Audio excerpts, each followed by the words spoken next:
And welcome back, everybody, to another episode of Benched with Bubba, episode 705.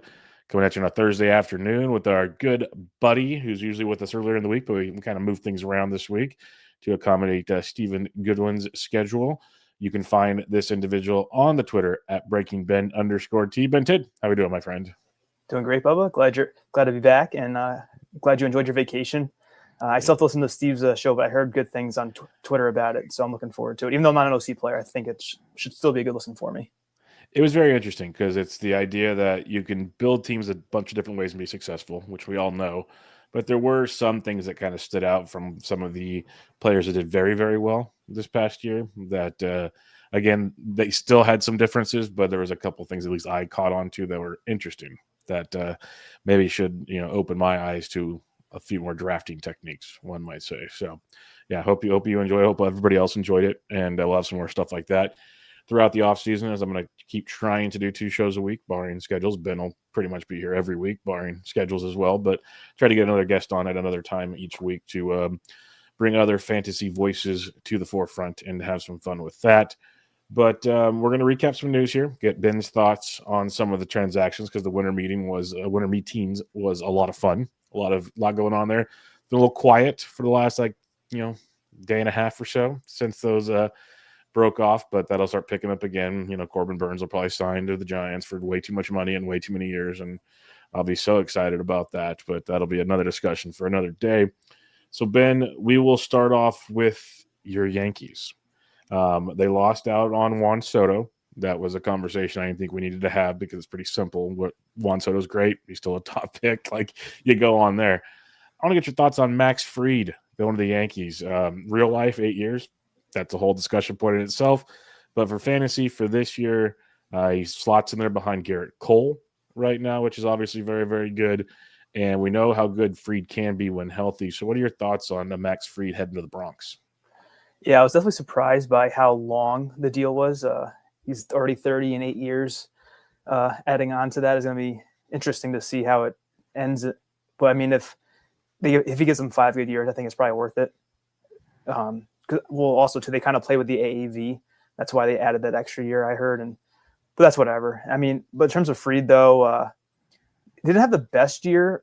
Like, if you're looking at this different metrics, I mean, he still had he kind of salvaged it though because he had that awful start. Those first 2 outings were just terrible. But finished with a 3.25 ERA, and even though he missed some time in 2023, except for 2020, he's been kind of reliable. At least 165 innings, 4 of those 5 years, if you exclude the pandemic year. So at least, despite all the form issues, he's still kind of been able to hold together. But I've always been a Max Fried fan, so I'm kind of happy that he's on the Yankees. It's just the contracts as a fan is a little worrisome, but and like this past year, his swing strike rate dropped, where it was like 10% or something like that, where it's normally been in the 11s or 12. So never really a high number, but with the injuries and seeing that drop, it's a little concerning, but I trust that the Yankees did their due diligence with the medicals before they signed on the dotted line. But I think I've heard his ADP where the range is, and I feel like it's kind of a good value. I mean, now that he's signed with the Yankees, I'm sure it's probably going to get a boost, but looking forward to see how he does. And I'm sure I'll be in on drafting Fried once I start drafting. Yeah, no, I think it's very interesting, since over the last 19 drafts, I'm still using the 1st of November. I try to shrink it down, but some of these December drafts are going very, very slow right now. So I want at least some kind of sample here. ADP is 102. He's gone as high as 92. So like you said, he's not costing a fortune. That slots in nicely as an SP2, depending on how you draft. And if you somehow waited, he's an SP1. The injuries are always a concern. I'm with you there, but I've been a Max Fried guy as well. Still 174 innings last year. 2023 was a low year, but then 185 in 2022, 165 before that. So he's been usually good for 160 plus in 4 of the last 5 non-COVID seasons, which has been good. Ratios are pretty darn elite for a pitcher, and he just finds ways to pitch is the best way I say it. Like, he's not overwhelming. You mentioned the swinging strike rate, but he gets the job done. SP2 behind Garrett Cole on the Yankees, which is good as long as Cole can stay healthy. That's a whole nother conversation for another day. But yeah, for just this year of fantasy, not the whole 8-year deal, I agree. It's a very good spot there for the Yankees. A good get in Max Fried. Just for fun, would you rather have had Max Fried or Garrett Crochet? Oh, on the Yankees, well, it depends on who they would have had to trade for Crochet. But, I mean, in a vacuum, I probably prefer Crochet, I think. He had he's 5 years younger and is more dominant. So, but one thing I did leave out that I thought of while you were talking is that I think this is the stat, but Fried actually has the best ERA over the last 5 years. That makes sense. That's what the stat was. Because when you look at his numbers, it was 3.25 last year, then 2.55, 2.48, 3.04, 2.25. That's been pretty impressive. A 4.02 in 2019, and then back down before lower than that. So he's been very good in the ratio departments. That's a big plus for sure. All right, that aforementioned Garrett Crochet was traded to the Boston Red Sox, so you'll see plenty of him coming up in your future. Traded for a slew of prospects led by Kyle Teal. Most people are thinking most of these prospects won't be relevant for 2025, so not really a talking point today unless you wanted to. But more so, Garrett Crochet joining the Boston Red Sox. And Crochet, if we're talking ADP compared to Fried, it's 42, as high as 29. What are your thoughts on Crochet in Boston? It's probably not the best landing spot, at least for his ERA, but in terms of wins, I think it's a great boost. You should probably, assuming he pitches most of the season, Crochet should probably at least double what he got last year, which I think was 6.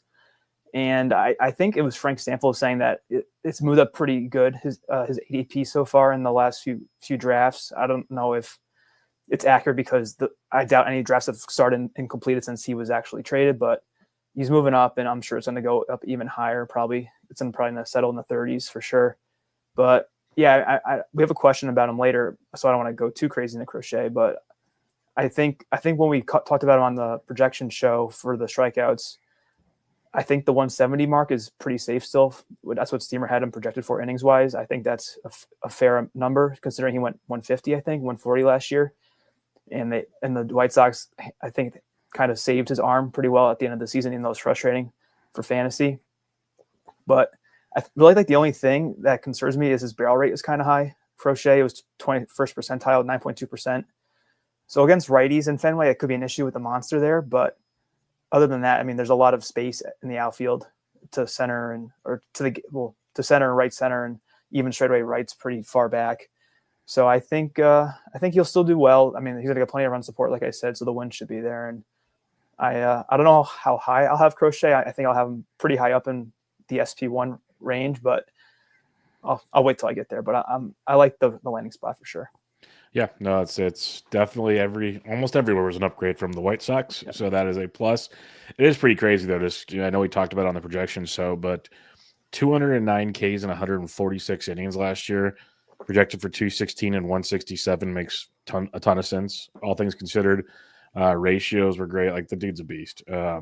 It's just the question. It's the old age-old question that we've mentioned with so many pitchers is first year with the innings boost. Do you believe they can back it up again? And you have to think he can, but yeah, really, really good stuff there with Garrett Crochet. This one was fun. Jake Burger gets traded to the Texas Rangers from the Miami Marlins. Most people were not happy with the return to Miami, so that's again another talking point for another day. But Burger has just been pretty darn good. 29 homers last year, 34 the year before, hit 250 in 3 straight seasons. He could be the Chris Davis Award if you want to go that direction of consistent batting averages. But he's a beast. This Rangers offense is awesome. And Burger has an ADP of 121, as high as 104. So still got to pay for him if you're interested, Ben. Yeah, I heard that ADP, I think, when you and Ryan were discussing him on your Tuesday show. But based on how my rankings have gone so far, I know we're going to talk catchers, but I did tell you I worked on first base, and Burger qualifies at first base in NFBC. I'll probably be pretty high on Burger. I actually, after the trade, I flip-flopped him and Tristan Casas. So I think that is against how ADP is. I think Casas around, from what I've heard, is around 100.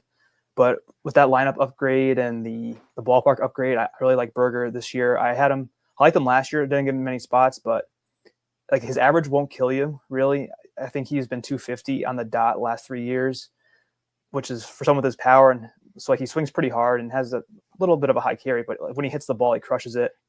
So I could easily see him clearing 30 homers finally. He hit 29 last year.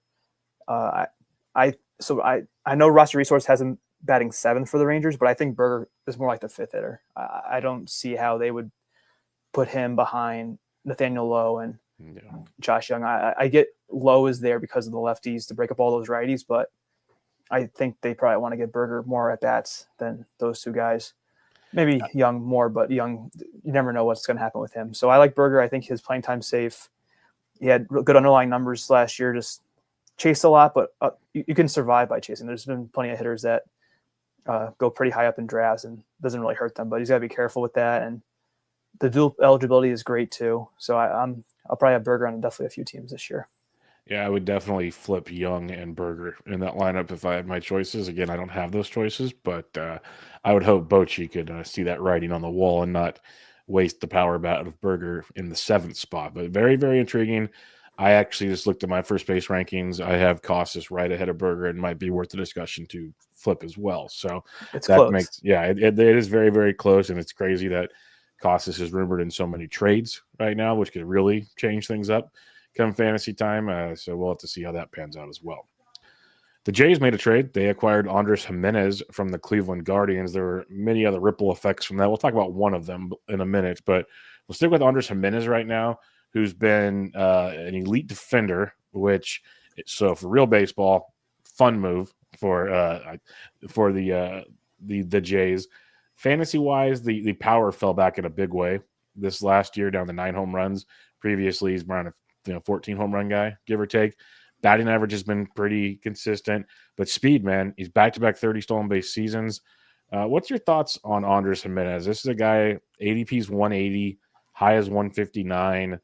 It just seems like, I know a lot of people are down on him, and I get some of the underlying metrics aren't ideal, but I feel like he's better than people give him credit for. Maybe I'm just biased. Yeah, I was kind of hesitant to draft Jimenez last year. I had him more with the Tyros and the Stotts where they were going, because I think Andres was getting drafted more about pick 100 last year, and those guys were a little bit farther into the 100s. But I mean, I haven't done second base yet, but I knew going in that I wouldn't be too high on Jimenez, just because you kind of alluded to it, but the barrel rate was so poor, the hard hits not existent, a lot of ground balls. So whatever power he does have, he won't be able to take advantage of it.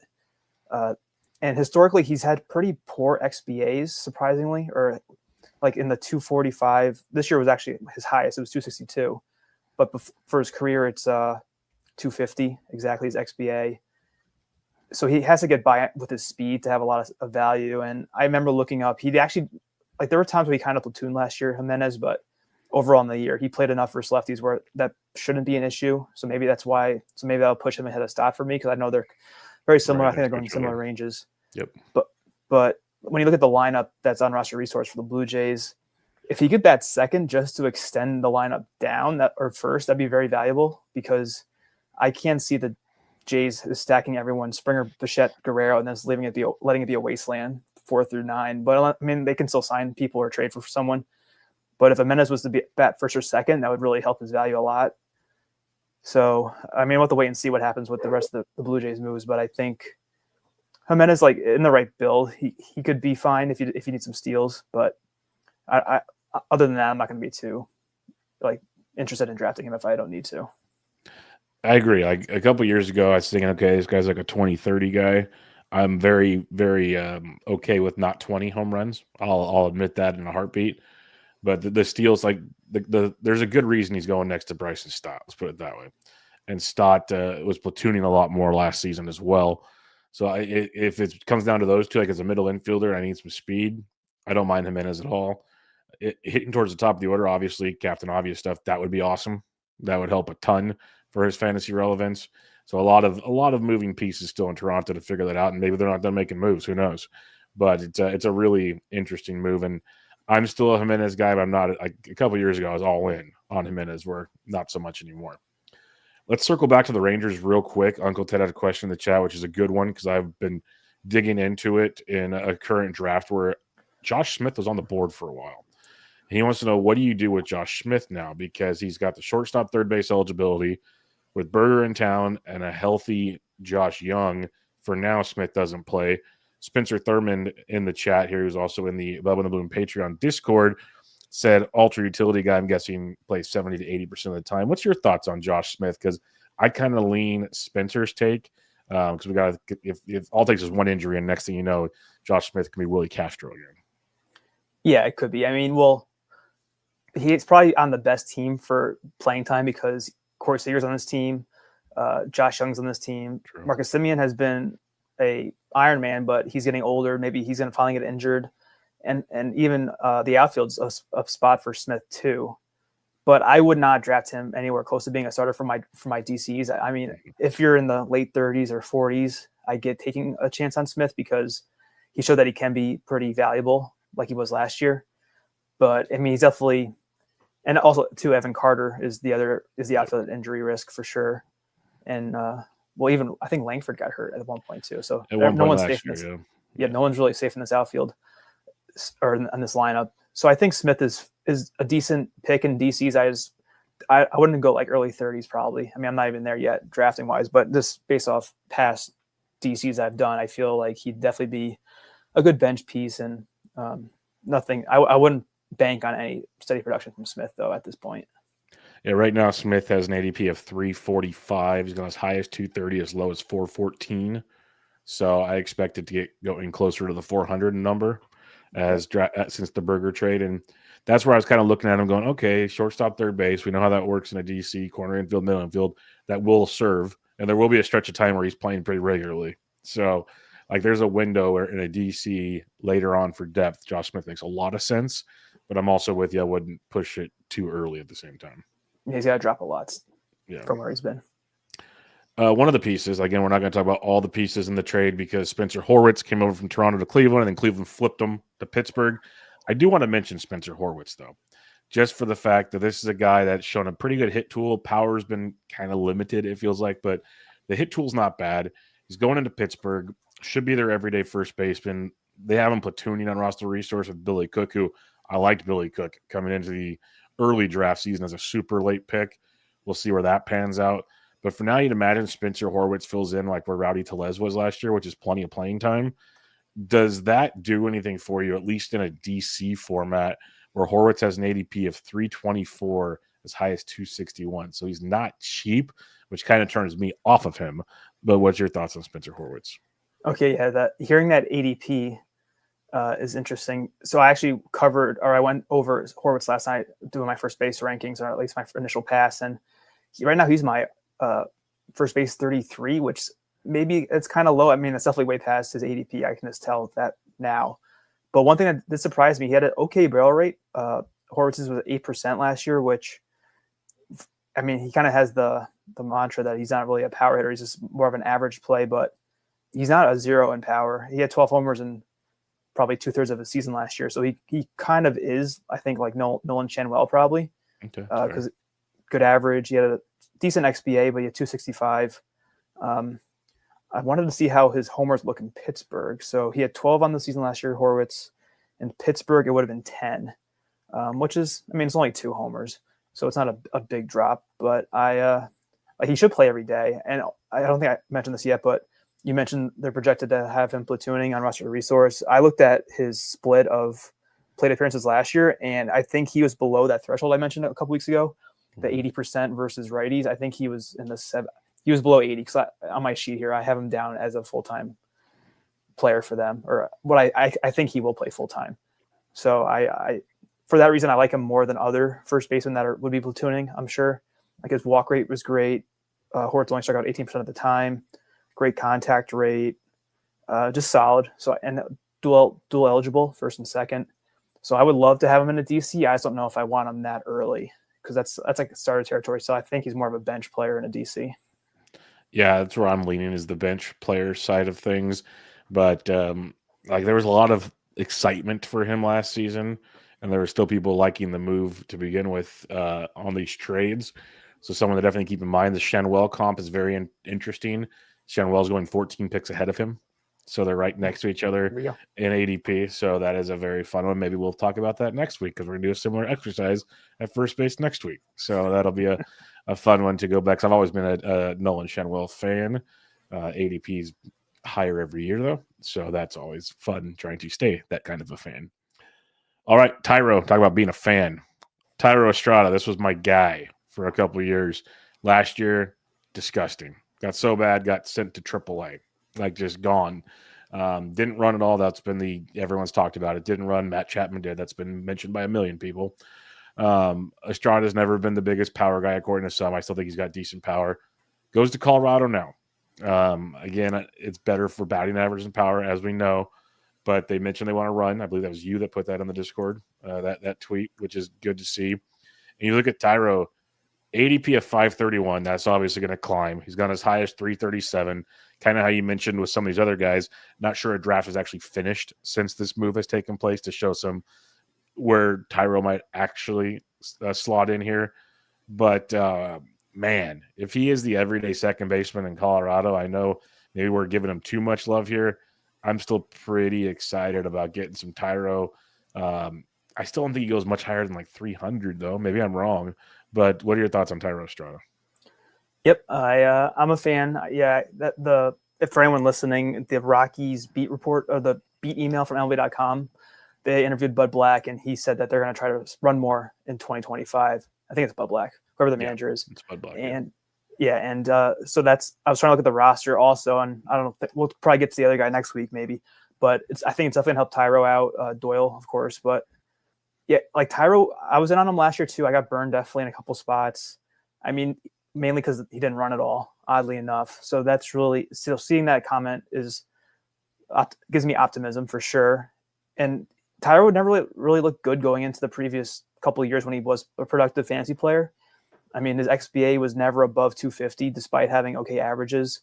But now that he's in cores, it's going to help his average even more. So maybe I think you mentioned with Ryan on your Bubba and Bloom show, like a 280 possibly. I could definitely see that in the cards for Tyro, considering how fast he still is. And I don't think his K rate didn't spike last year or anything. It was below 20%. He doesn't walk a lot, but that's good for his average as long as he's hitting for a good average.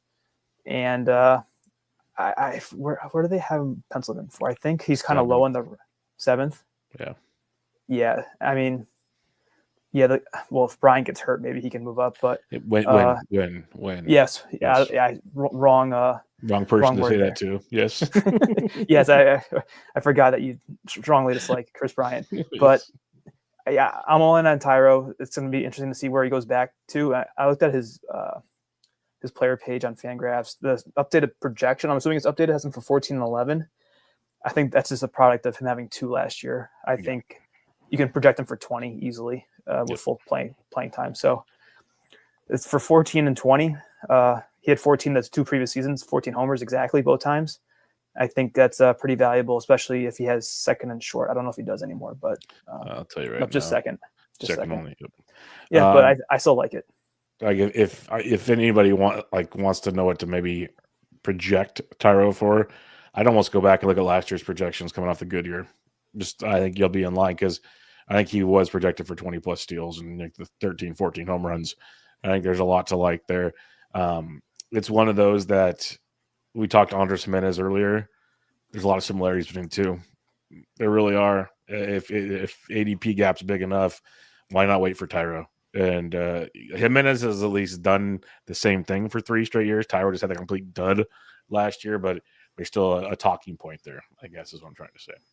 So he was projected, using my 3 projections I used last year, he was projected as hitter 86, Tyro. Okay. That's pretty good. 72 runs, 14 homers, of course, 60 RBI, 23 steals, 259 average. I would take that at a post 200 ADP probably. Yeah, post 200 for sure. I would take that, definitely. Take that. He was going. That was his projection. That he was going in the hundreds last year. So, yeah. If you I don't think he gets much higher. I think he's around 300. With all things you're saying, maybe he gets a big boost. I don't know. But I think people are so down from last year. Definitely one to monitor for the next few weeks to see how draft season goes with the news. Last one I have here is Jimmy Garcia of the Toronto Blue Jays re-signed with the Jays. He's expected to be the closer. I say for now, because before they signed Garcia, they were rumored to be negotiating with nearly every available free agent closer type out there. So maybe they're not done. We'll see. But what's your thoughts on Jimmy Garcia? That he had the injuries last year, so he's not the perfect bill of health, but when healthy, has been pretty good. He has. I think he's been a better pitcher than Chad Green. even though Chad's been a former Yankee in the past. But looking at Jimmy's underlying numbers, pretty good. He had a 13.4% swing strike rate, which amounted to a 32% K rate.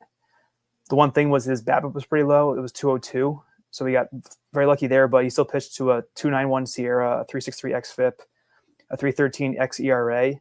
So those are all numbers that are very qualifying of a closer. And I mean, I don't know if the Blue Jays would sign someone else. That contract was kind of large. So if I were to draft today, I would treat Jimmy as the closer over Chad Green. And I'm not sure where that is in a draft yet, but I'm sure he'd be something I'd be looking to draft for sure. Yeah, Garcia, 723 ADP. He's gone as high as he's gone as high as 446 though, so that's already starting to go on the move. I think many are going to think he's the closer for now, so that's going to continue to climb. Let's put it that way. That is not going to stick around for long. So there's one of the angles when you say drafting early has perks. There's one in a big way because you might have like a fifth closer now that you didn't know you had, and you got him for free, essentially. Because actually, if you look at this, there's 19 drafts completed on this ADP. He was only drafted in 5 of them. So there's 14 of these drafts not even drafted. And that's where there could potentially, if all things go as planned, like 20 to 25 saves not even drafted in 15 leagues. It's a lot in DCs. So we'll see how that pans out. All right. You kind of hinted at it earlier. I hinted at it earlier. Catchers, baby. It's Ben is doing his prep, so now we're going to keep moving towards 2025 here. And as he continues to prep positions, we'll start talking about said positions.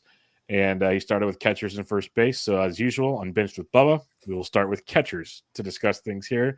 And it's more so because I just did my ranks, and Ryan and I are doing both of our ranks side by side, and eventually we'll have like a whole sheet with like, compared to ADPs and stuff. But we're going to release our catcher rankings either Thursday night or Friday and get those out for the Patreon people on Bubba and the Balloon Patreon.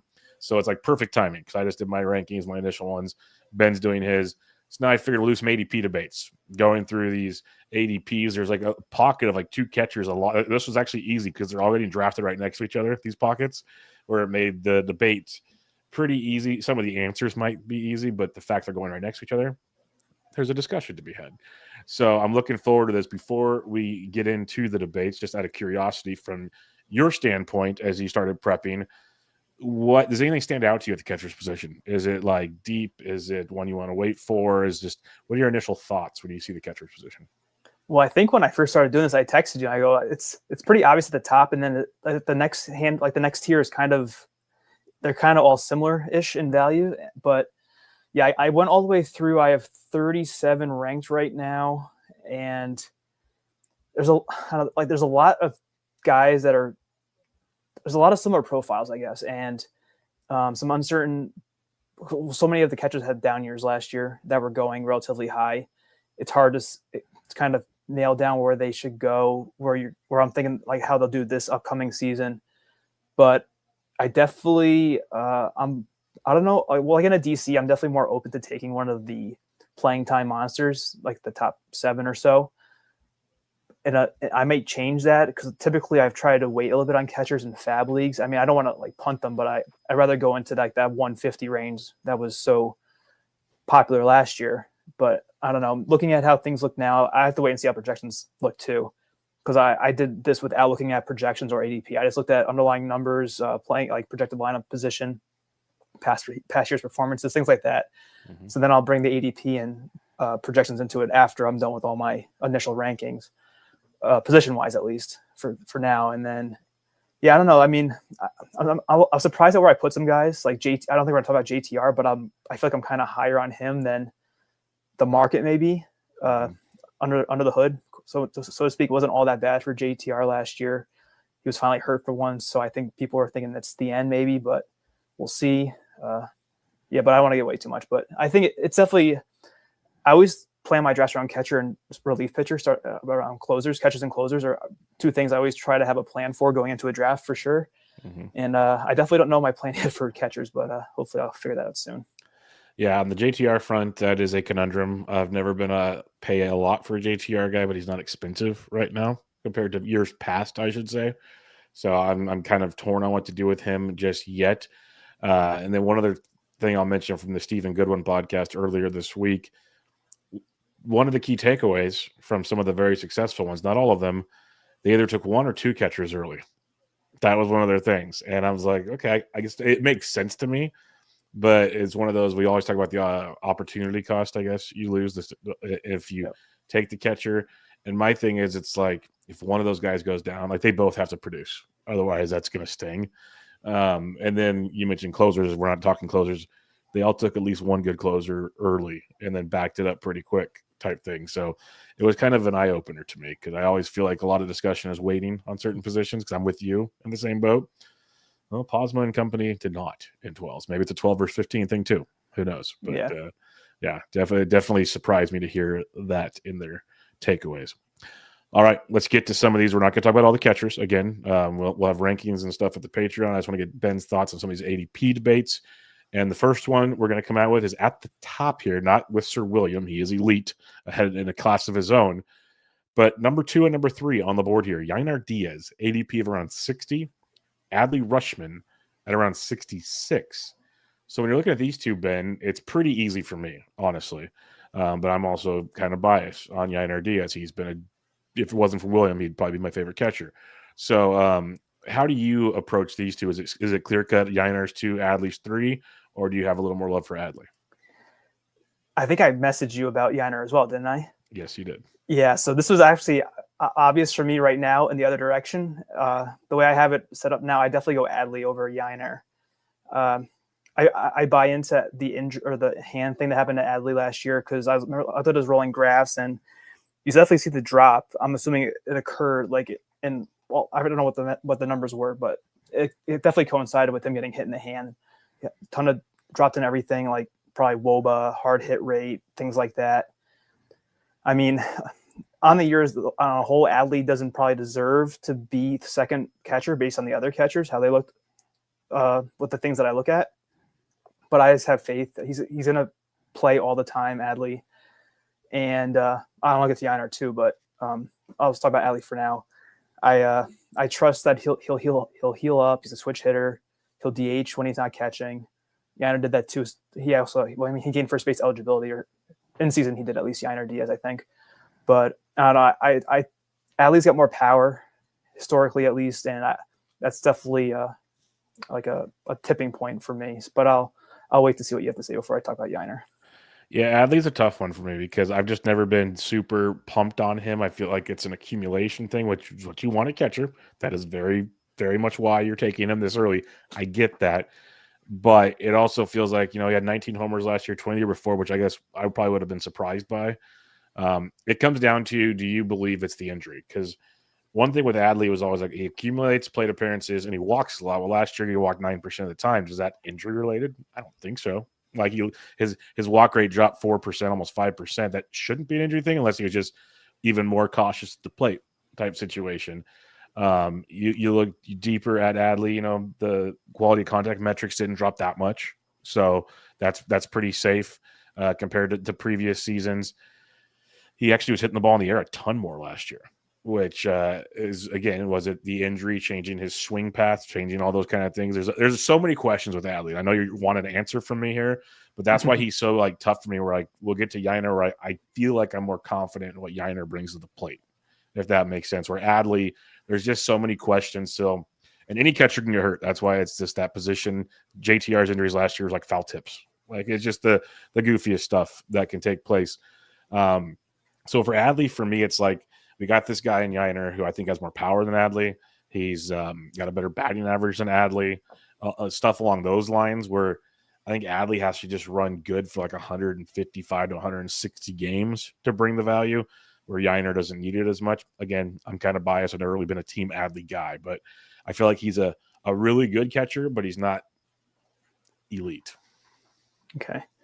I wanted to say too, I'm sure you just wanted to rip my catcher ranking apart. That's why we're doing this right now. Because no, I'm joking. You I know, but this is where it's fun, because the running joke that Bubba's the catcher's guy, which is kind of I've embraced fully, obviously. Yes. But I love getting other opinions, because one thing about spending so much time on one position compared to all of the positions is I do get biases involved here. And especially, like I said, is William I was on before he broke out, and that's been great. Yanier was on the same way. He broke out. So it's like I have biases on these two guys. So I want to hear your Adley discussion point. Like I'm really curious because I think he is really good.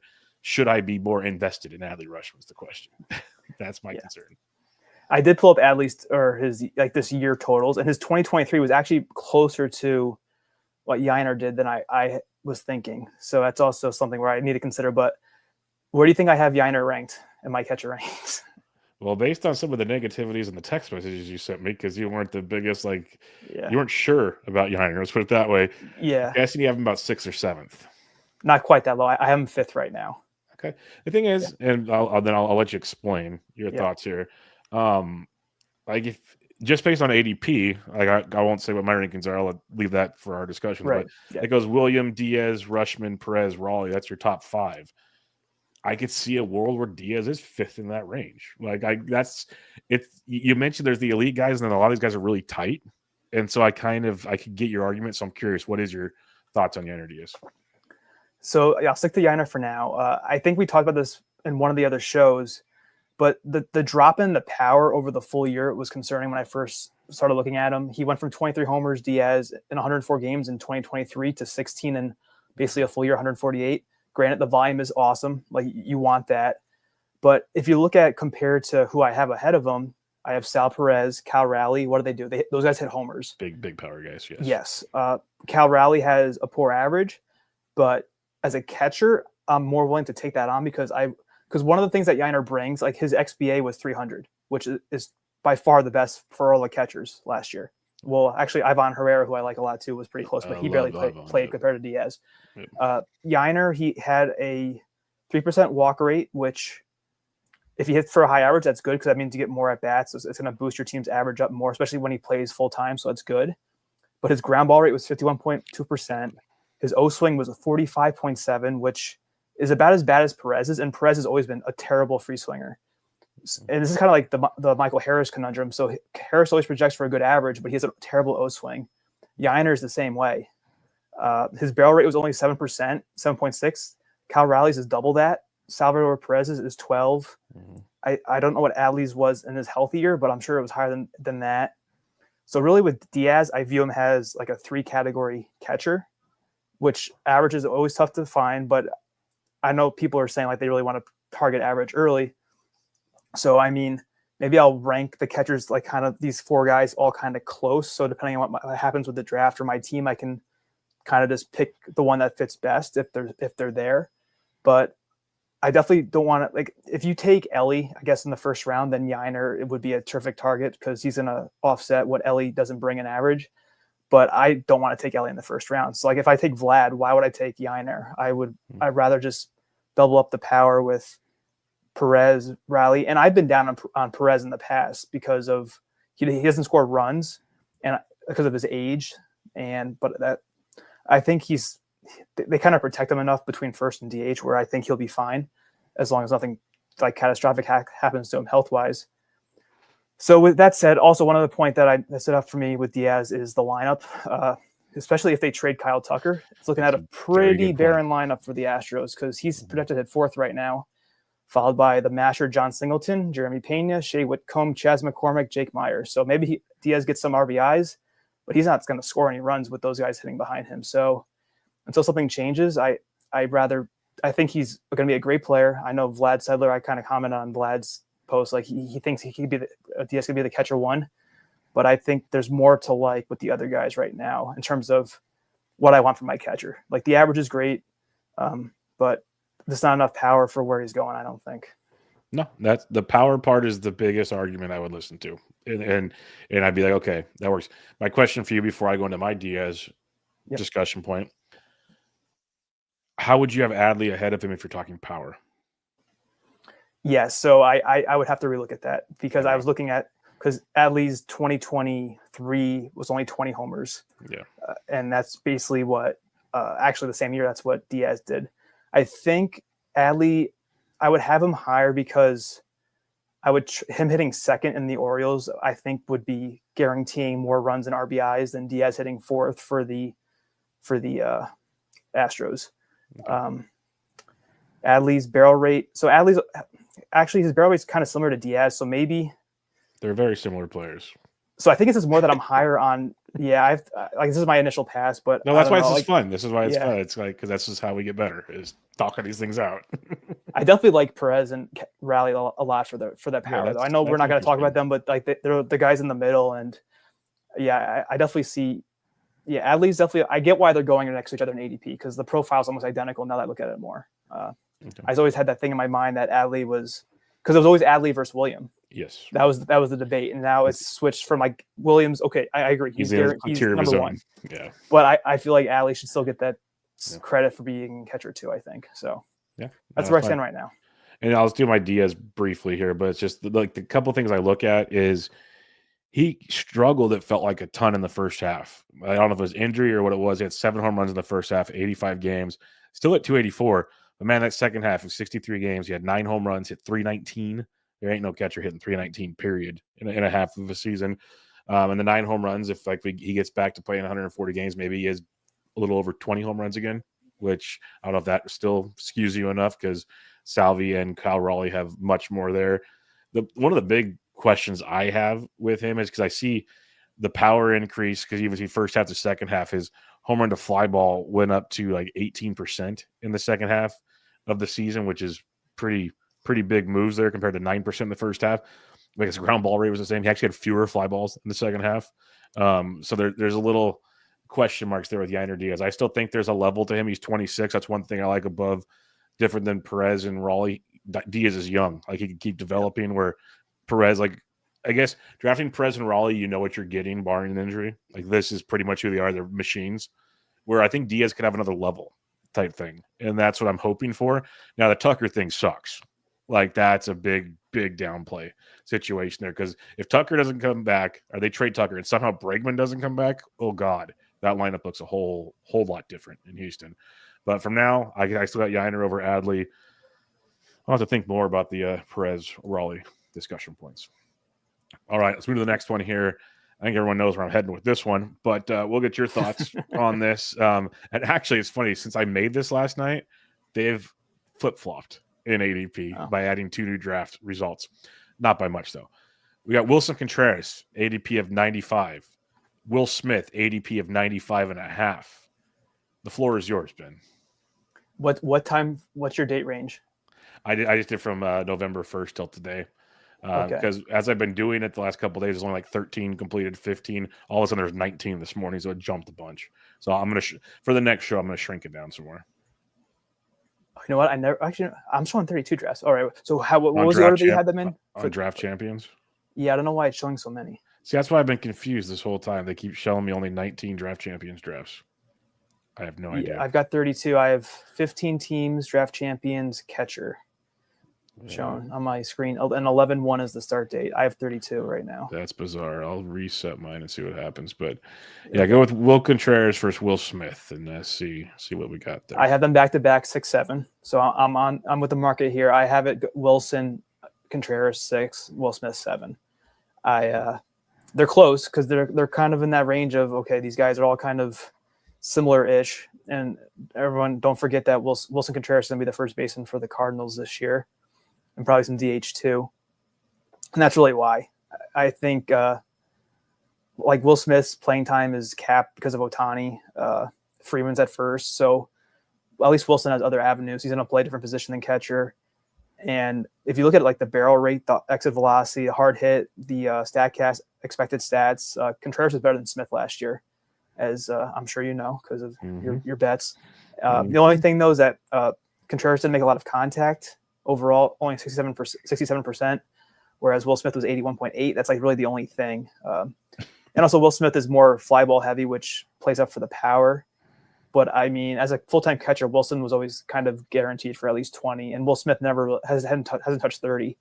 So he's been like in the low to mid 20s for Will Smith. So I think power-wise, they're kind of in the same ballpark. It's just I like the first baseman more than the catcher. Yeah, let's keep this simple. It's Will Contreras. If healthy, Will Contreras is like right now. By the way, I updated it. If I start at October 1st, I have 32 drafts. If I go to November 1st, I have 19. No idea. So mine's messed up then. Yeah. Yeah, I have no idea. So just to keep this real simple here and not let people keep going, Bubba hates Will Smith. You give me Willson Contreras as a first base, getting first base most of the year, and see, we're still hoping they follow through with that. I like Willson Contreras a lot.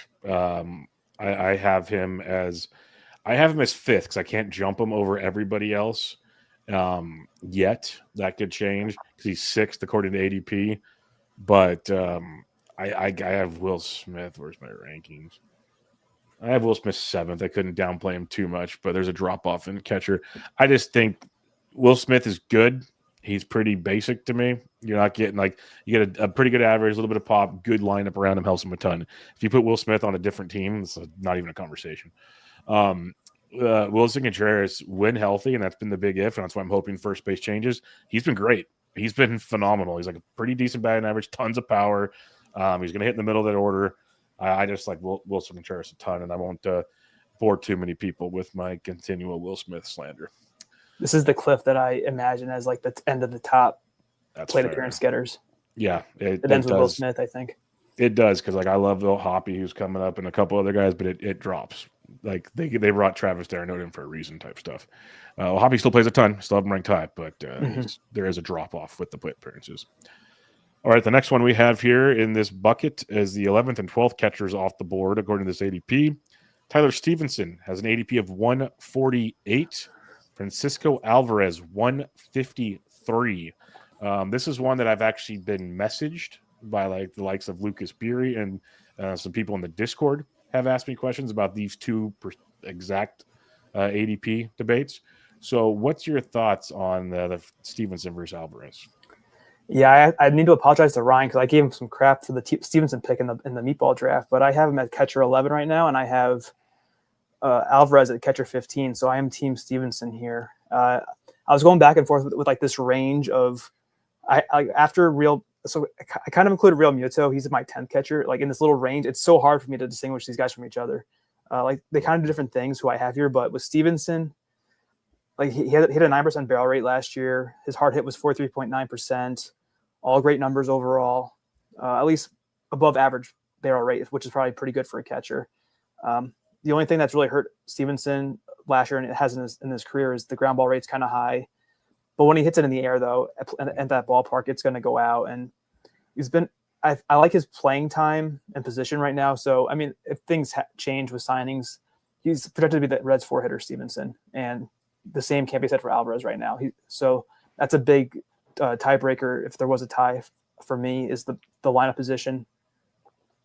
And like I think this is more about catcher being weaker than anything. Because last year I wasn't too interested in Stephenson, but he did all right. And this is that so many guys have question marks now. But I won't go into Alvarez yet. But Stephenson, I'm not like I don't want to draft him, I don't think, but I will take him, I guess, at the right price.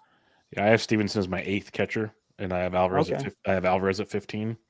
I'm very, very excited about Stephenson. He's one of those guys. You mentioned the playing time cliff, but his playing time is pretty secure. He's pretty secure, and he's been 138, 142, 132 in 3 of the last 4 seasons. And that's with a little banged upness, which catchers, that's going to happen to almost all of them. That's just reality. But as Cincinnati keeps making moves, like Stephenson played first base in the past, he's played DH in the past.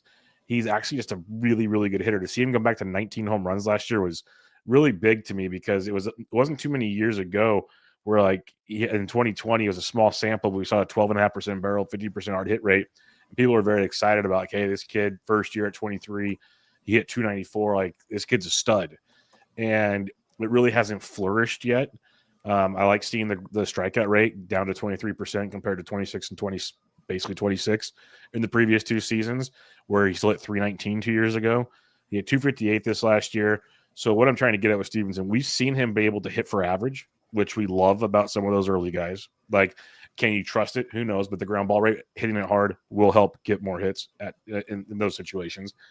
And I also think he's got legit power. Like, so in a vacuum, and this is maybe too hot takey, I could see him putting up a Yanier Diaz stat line. And if I like Yanier Diaz second, and maybe it's a small step back in batting average. Like, maybe I'm getting too crazy on that one. But what's to stop Stephenson from hitting 280 with 23 home runs and 155 runs in RBI, 160 runs in RBIs? That's very, very doable, I think. So Stevens is actually a pretty. I look at him a lot when I'm drafting so far. If I wait on catcher, I want him to be my catcher 1. Love him to be my catcher 2 if possible. So I am very into Tyler Stephenson. Maybe I'm overexcited, but seeing him put it together last year, kind of coming back to the guy that myself, I know some others at least thought he could be.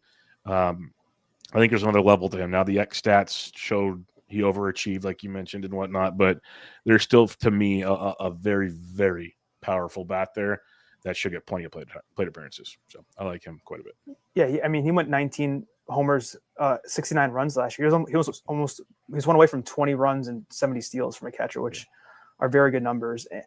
So you mentioned the 319 average. I just want to say he hit a 4.9 BABIP that year, so he's definitely not going to. I don't think he's going to hit anywhere close to that ever again. But I could see like 270. He was almost 260 this year, so he could definitely be a batting average boost with that ground ball rate for sure, as long as they get through the holes. And what's your thoughts on Alvarez? Because like my short and sweet is I could see a humongous ceiling, but that floor is basement level at the same time with him, and that's where I put him at 15. I'm like, it's just a profile I have trouble dealing with. Right, he's kind of the last where I'd be okay as where I think like he's actually has a shot of being good, because after him it gets really ugly. Yeah. But yeah, I mean, Alvarez had an even worse ground ball rate last year. His xBA was 222. His barrel rate was only 6.7%. Granted, and this is what I was struggling with when I was doing my rankings, was he was only 22 last year, Alvarez. So he has so much growth left in him. He has like a 23 homer, 25 homer season already. I think in 2023 he hit that many. So it's definitely in there, but it's like the risk of the average is definitely there still for me. The K rate wasn't terrible. It was only 25%, which isn't far off from what Stephenson was at. It was like 2 points off, but not terrible difference. And I think I mentioned it before. He's projected it low in the Mets lineup. I'm sure they're going to sign more players because I know they just got Soto, obviously, but the rest of that lineup's pretty weak right now. They definitely need some more bats to shore things up. So you would think that Alvarez would like move up relatively high, but if they're going off of what happened last year with where he was hitting, I understand why he's 8th then. And also, I was looking at his career barrels because I was thinking of the barrel rate that you and Ryan always discuss, and even Toby too. I think he had like a 70% in his career homer to barrel percentage, so it's kind of high. Mm-hmm. So he's getting kind of lucky with the power that he's earned so far. So maybe that rate comes down a little bit, and he's not as big of a power guy, especially if his barrel rate's only 6.7%. This is Alvarez, but yeah, I think his ADP is he 15 right now? He's at? He's 12. Yeah. So I doubt I would take him at that 156, which is what I'm seeing for all of the DCs, but I know it's probably different, but that's like 153. Hasn't changed much. Over like the last 19, he's gone as high as 134, as low as 181. 181 I could be talked into. That's like because it's like we're saying, like neither one of us are like fully out on Alvarez, but it's one of those I'm not reaching for Alvarez. At least that's what my logic is here. It's one of those, if I miss on catcher or if I need some power and he's a catcher 2 type guy, it's like, okay, I could see how this could work for my team. Because he's going to play unless he gets hurt. They're going to run him out. They want to see what they have with him. That's why they potentially have him batting at the bottom of the order. He is a legit power bat. It's just how much is he going to crush you in the other departments if it doesn't pan out? So I'm ready to be wrong on Alvarez because I wouldn't be shocked if he comes out and it's like 235, 240 and hits 30. Like he could be the next Cal Raleigh. Would not be shocked if that happens. And then next year we're talking about a top 5 catcher. Would not be shocked. At the same time, he could be getting replaced by Thomas Nito, who I know is not there anymore, but we've seen that in New York. So those kind of situations.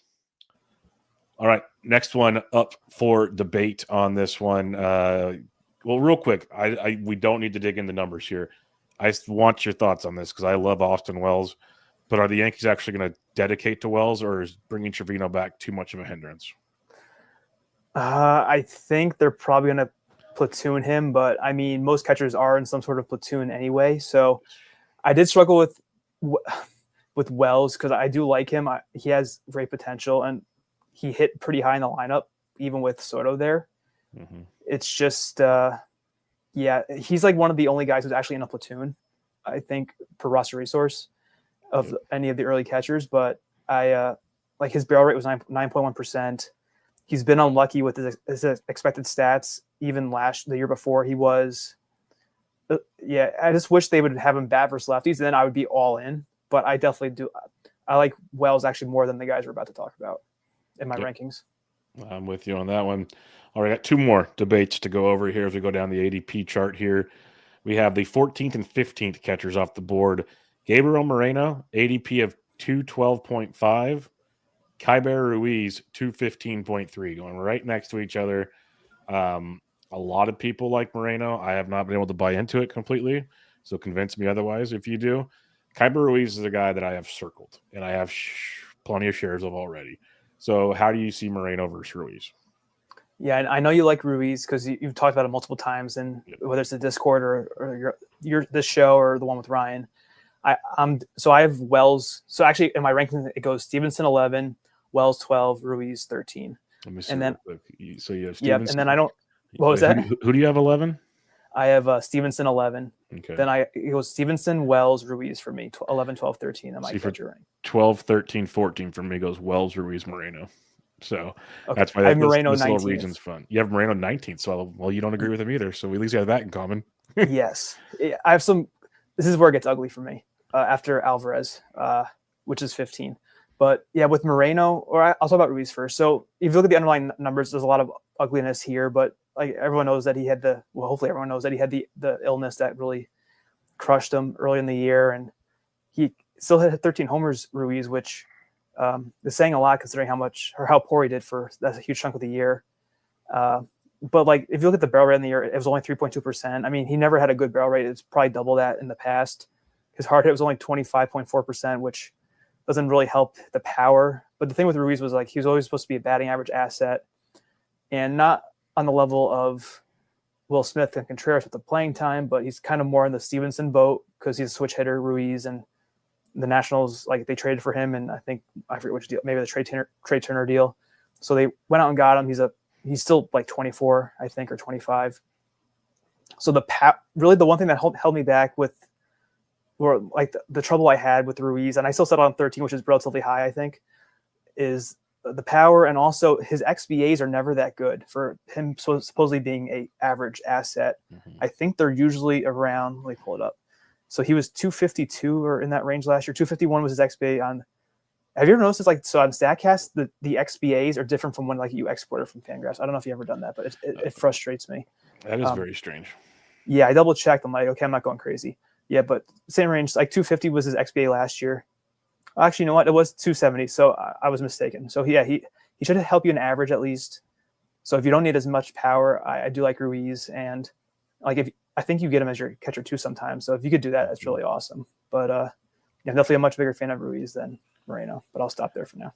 Yeah, he's a catcher too that I absolutely love because I don't think he's going to crush you in batting average. I could be wrong, but like you said, I'm going to chalk up that illness to so many downfalls with Kyber Ruiz. Still came up with 13 home runs, 18 the year before. So if we can get back to that 260, give me that stat line from 2023, 260 with 18 homers.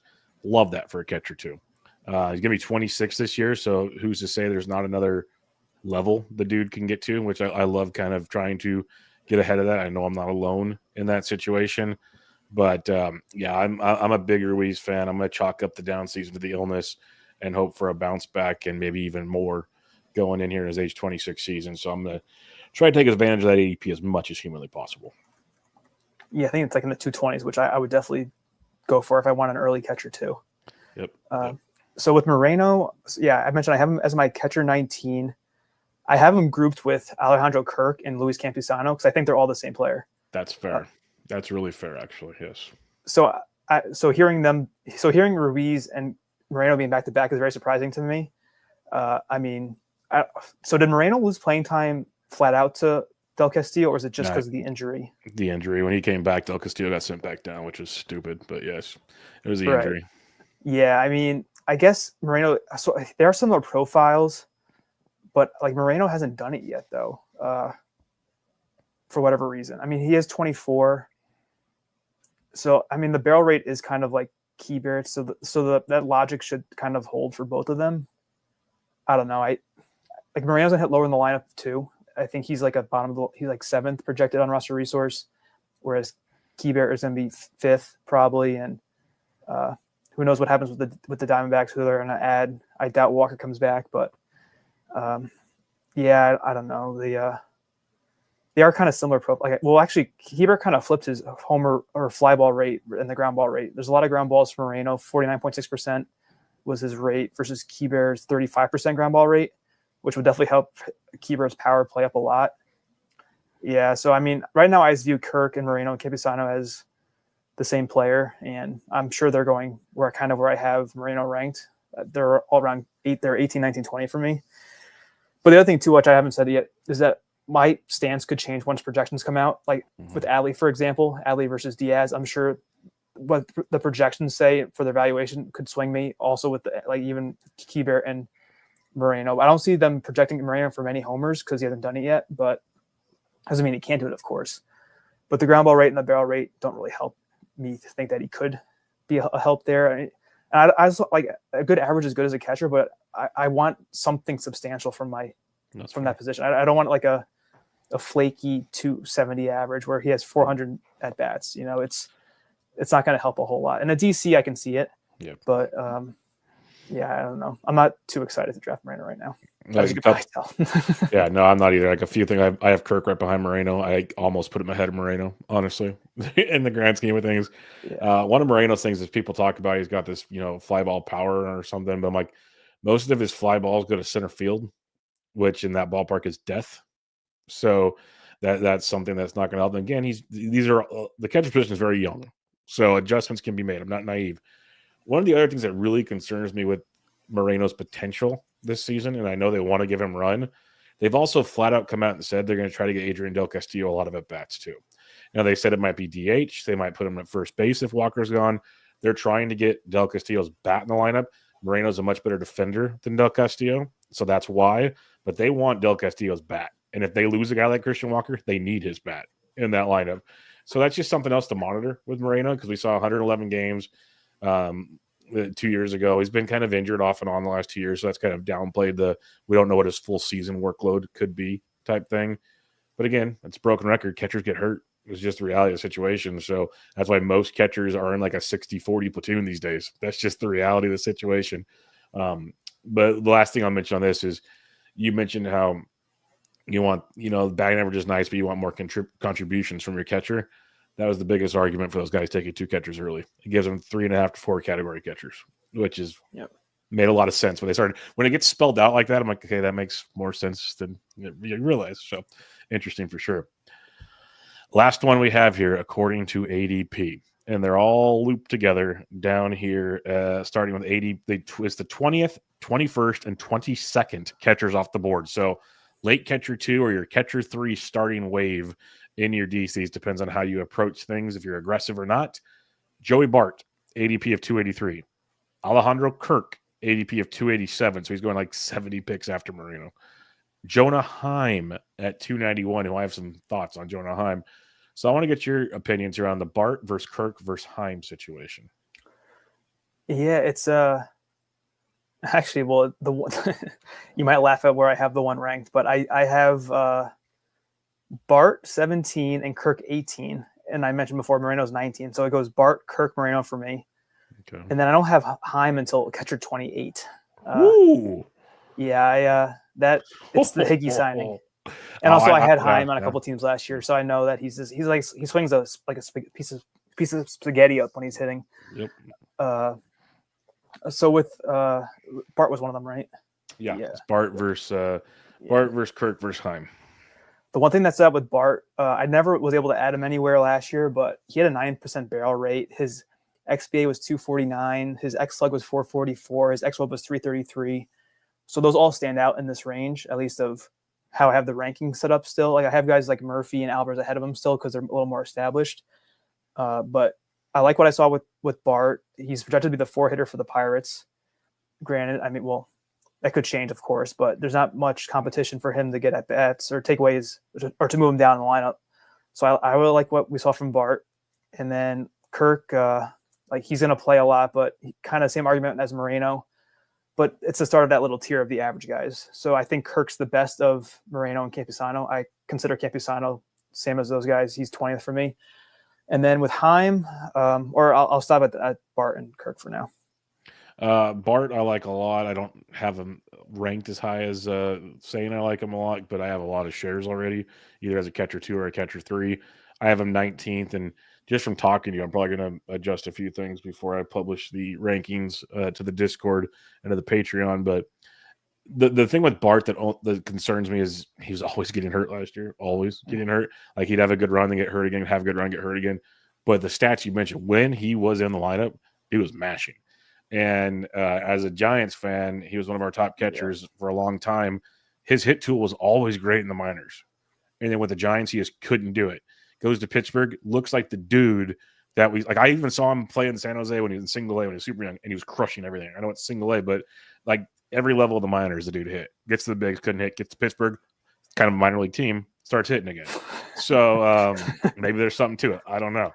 But I like at least – the upside you can get with Bart, and I don't see a lot of competition to take his job either. It's one of those, like, if we're talking playing time from a guy that's going around ADP 20 for a catcher, if he stays healthy, like this could be a bigger playing time asset than a lot of catchers down here, is what I'm trying to get at. So I like Bart for that regard. Kirk, again, Jansen's out of the way. Not a lot of fight for playing time there either. The hit tool's really good. Power just makes no sense at times where it is with him. But at worst, average counting stats should be okay for this range. So I like him as well. Now, when it comes to Jonah Heim, I have him 21st, and I felt bad putting him there. And you put him 28th, and I almost want to applaud you for that because, like, I get it. I just didn't think anybody would have the stones to do it, but I get it because I wrote about it in one of the news things. Higashioka, A, is a very good backup. And B, you mentioned the spaghetti noodle, the wet noodle. He's that Heim swings. He had that big year 2 years ago. He drove in all the runs. Look at Alec Boehm first. Not always a thing you can predict, folks. Like, so get off of that horse. The second thing with Jonah Heim that really got me is he's a switch hitter, but man, he cannot hit right-handed pitching at all. It is brutal if you look at his splits. Contrary, Higashioka has amazing reverse splits and hits righties better than he hits lefties. Like, to me, that is the recipe for, I think it's closer to a 50-50 platoon than like a 70-30 like Heim's had with every other catcher that's backed him up. Heim will get the initial run, don't get me wrong, and if he hits, he'll probably keep more of the run. But there is a world where I really see Higashioka cut it into a ton of playing time for Jonah Heim.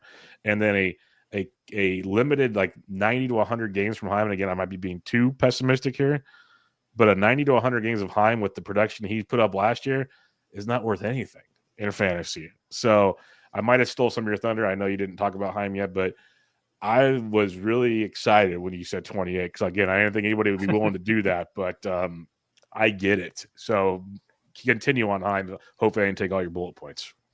No, you didn't. I can wing it anyway. So, yeah, with Heim, I think I even dropped Heim for Higashioka in that main event we reviewed.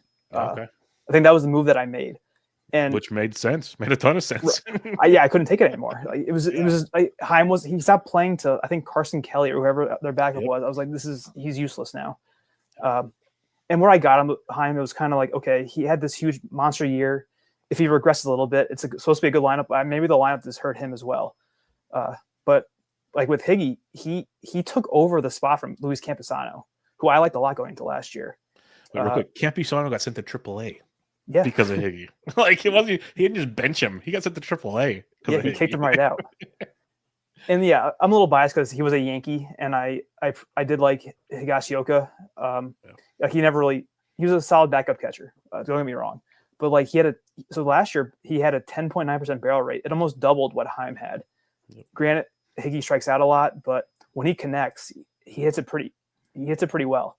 And yeah, I mean, if he had never been signed by the Rangers, Higgy, I probably would have had Heim higher just for more playing time, but I fully buy into it being like 50-50 split and then maybe even Higgy taking over from him. And that's why I probably won't draft Heim at all based on where I have him, I'm assuming. So it's, which is fine. I mean, if he proves me wrong, whatever. But I think the Higgy signing says a lot. It was like a 2-year deal, decent money, and yeah, you nailed a lot of the other good points about Heim not being very good. So, like his ex-WOBA was 277. It was brutal. When I dug into his numbers, I'm like, what in the world happened to this man?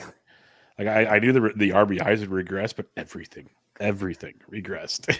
I think he was getting unlucky with Babbitt because that's why I held on to Heim for so long last year. I was trying to like look for reasons to why it made sense to not cut him. I mean, it was a 15-team main event where unless someone like Higgy pops up, there's no one to add really. Like his Babbitt Heim was 246, so I was like, okay, maybe if he gains back to what it was in 2023 was 289, his average would go back up. But like when he lost the playing time, that was it. So yeah, I definitely down out of those three. Well, I'm down the most by far, of course, on Heim out of those three. But. I love it. That was fun little exercise there. It's good to talk it out because it opened my mind to a few things that I might need to adjust because I try not to be too crazy out the gate on things, but I might need to be a little more aggressive on moving certain pieces around. Like for the most part, I'm pretty happy with it. And when you get deeper, it's just a crapshoot at that point anyways. But we'll talk more as ADP changes, as more projections come out. We'll obviously hit on some of these guys, but let's head to our listener question before we head out of here. Next week, we'll do some first base debates, a little preview for the listeners. If you guys can think of anything, bring it, and we'll have some fun with that. But the listener question we have is from our buddy Martin Sokolsky. He says, first, I need to meet Ben Tidd. Well, so do I, dude. Like, like let's be real about this. We meet once a week online, but we need to meet. Yeah. So that is a thing as well. He says, if they trade Lou Bob, is any Chicago White Sox player worth rostering in fantasy? Let's start out. If they don't trade Lou Bob, is any Chicago White Sox player worth rostering in fantasy? Yeah, I think he's going around pick 100 still, Lou Bob. Yeah, something like that. I mean, I could definitely at least draft him at least once at that price. What about anybody else on the team, though, is the question. So isn't like Martin more of a 12-team guy? He plays a lot of NFBC. He does DCs, right? Yep. Well, I mean, Vaughn is valuable still. I mean, yes, I agree. If Robert gets traded, though, like there's no one to drive in. But Vaughn's going to bat third or fourth. He's going to play all the time. They just signed Mike Tauchman, who I had on a DC last year when he was with the Cubs. He's projected to hit leadoff for the White Sox on roster resource. Yep. He had some useful times of being useful in the past. Also, former Yankee. Benintendi's the 3-hitter. So, yeah, I mean, 20+ home run Benintendi. Oh my goodness. Yeah, I remember we were streaming a lot of the rotation last year. It didn't really work well. So I don't know. I mean, Drew Thorpe, maybe he could kind of turn things around, but his K to walk rate was awful last year. Yeah, it's tough. I mean, it's really, I feel like in DCs, there's definitely going to be value because of all the playing time that's up for grabs with some of the guys we mentioned. But in a Fab League, I doubt I'd be too excited for anyone except for Robert. And maybe depending on the closer too. I don't know who's going to be the closer for them yet, but saves are saves. Yeah, in a Fab League, like Vaughn will get me. No matter if Robert's there or not, Vaughn will still intrigue me just because of his ADP, corner infielder type play. At least in a 15. Yeah, in a vacuum though, it's not great. I'll just put it that way, not great at all. I like that you mentioned Tauchman because I wrote him up for the latest news over on the Patreon, and I saw that leading off, and I started thinking, I'm like, there's a world where he actually plays like 130 games because there's no one in Chicago that can take his spot. And if that's the case with his OBP skills, and he is free in DCs right now. I see. Speed. Yeah, I can see the argument because you look at his past numbers, like he was getting like 10 homers and 7 steals in around 190 games, 90 or 100 games like that. Like if you get him 130 games, that's like an interesting potential.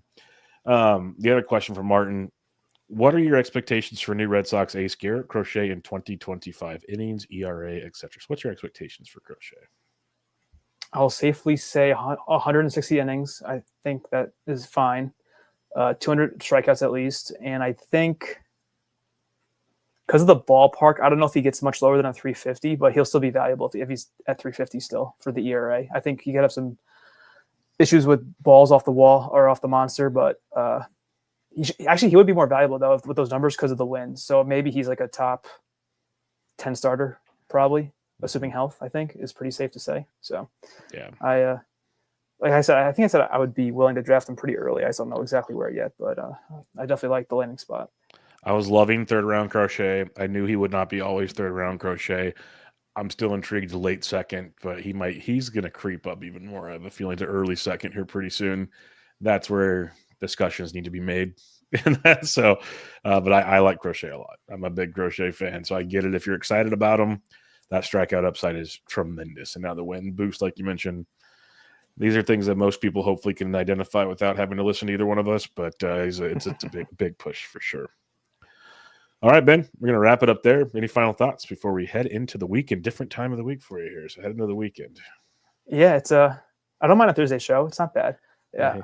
It is exciting though. Like I said, I'm getting into doing my rankings, and yes, I'm gonna go since I'm starting earlier. I'm gonna go slower because I feel like when I usually do it in the past, I kind of just want to get them all out of the way so I can draft. But since I'm starting earlier, I feel like I can take more time, look at players a little more in depth, and so I'll probably start on second base tomorrow or over the weekend at least. So then we can keep the train rolling at least. Beautiful. So yeah, we'll hit up first base next week. Have some fun there. If you guys are interested in my rankings for any reason, or Ryan Bloomfield's rankings, the Bubba and the Bloom Patreon is going to start dropping those here periodically over the next couple of weeks to have those all out for you for your draft season. So go check that out as well. But Ben will be back with me early next week to, if there is news, we'll talk news. Otherwise, talk some first base debates, have some fun with that, and much, much more probably, because you never know what the world of fantasy that we live in now. Make sure you follow Ben on Twitter at BreakingBen_T. I'm at BDentric, and for now, Ben's with Bubba, episode 705. Catch y'all next time.